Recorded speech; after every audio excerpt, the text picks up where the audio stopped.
Sir Bheemla నాయక్కు సంబంధించి అప్పుడు ticket రేట్లు తగ్గించారు, అయినా సరే హిట్ అయింది. కానీ ఇప్పుడు టికెట్ రేట్లు పెంచారు.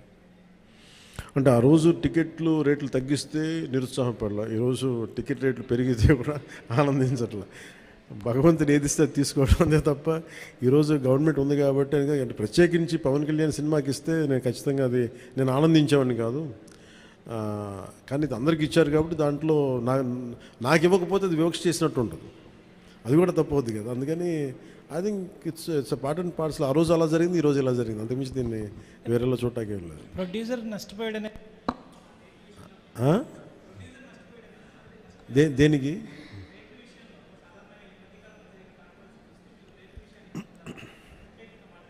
మళ్ళీ వినిపించట్లా?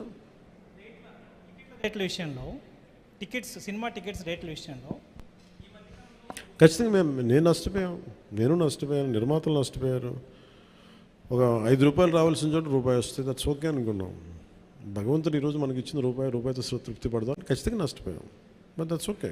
ఎందుకంటే వాళ్ళు వచ్చిన సంస్కృతి ఎలాంటిది, ప్రత్యర్థి కోపం ఉంటే చీని చెట్లు నరిగేయటం, బత్తాయి చెట్లు నరిగేయటం ఆలోచన విధానం. అలాంటి వాళ్ళకి ఆర్థిక మూలాల మీద కొట్టడం సహజం కాబట్టి, అది మనం యుద్ధంలో దిగాం కాబట్టి, మనం పాలిటిక్స్లో ఉన్నాం కాబట్టి part and parcel that's will take it forward. దాన్ని వెనకడిగే తీసలేదు, దాన్ని part and parcel we have to accept it.